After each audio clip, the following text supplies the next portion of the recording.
E aqui eu quero colocar uma coisa agora, principalmente para os empresários e para as famílias empresárias. Este processo, ele só pode ser feito com a aceitação do fundador. Se o fundador não quiser, esquece. Às vezes os herdeiros nos procuram e perguntam: Renato, a gente queria começar. E o fundador: papai não quer lidar com isso porque ele acha que falar disso é falar de morte. Não é de morte, é de continuidade, é de sucessão, ao contrário, de assegurar a continuidade daquilo que ele criou. Se ele não quiser, esquece. Porque herdeiro se reunir é igual que rebelião de porão de navio, não serve para nada. O fundador leva o navio para onde ele quiser.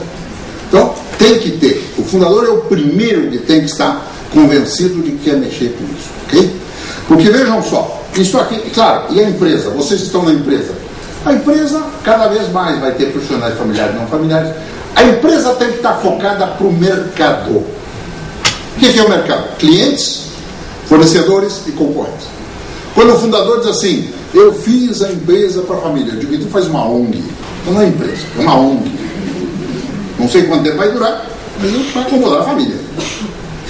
Aí é outra conversa. Aliás, é muito comum isso. Às vezes em algumas empresas familiares tem isso.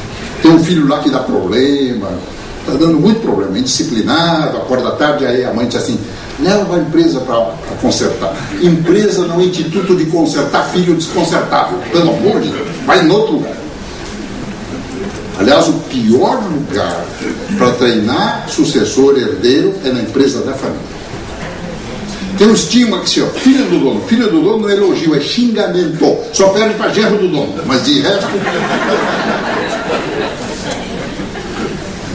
E o herdeiro que começa na empresa da família, ele tem um problema sério. Ele vai enfrentar dois grupos, e vocês profissionais sabem disso, que vão jogar com ele, que são os puxa-saco ou os puxa-tapetes. Ambos não educam. O ideal, eu sei que nem sempre isso é fácil, é o herdeiro trabalhar noutra empresa, onde ele vai entender o que significa isso. Tem um caso, tem uma história é um caso real.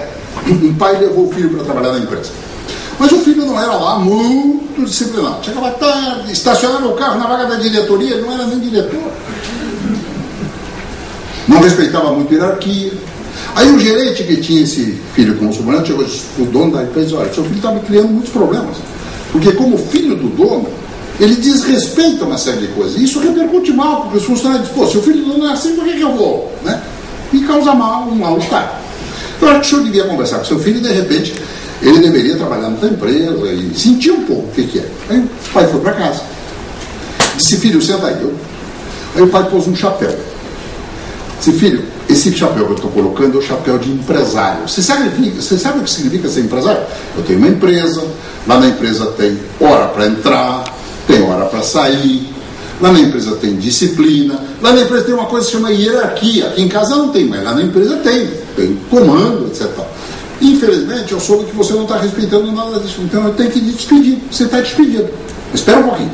Aí ele tirou esse chapéu, pegou um outro chapéu, botou e disse: filho, agora eu estou botando um chapéu de pai. E olha como pai. Filho, eu acabo de saber que você foi despedido.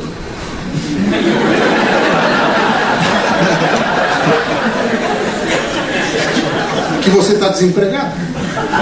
Eu queria saber, como pai, como é que eu posso te ajudar.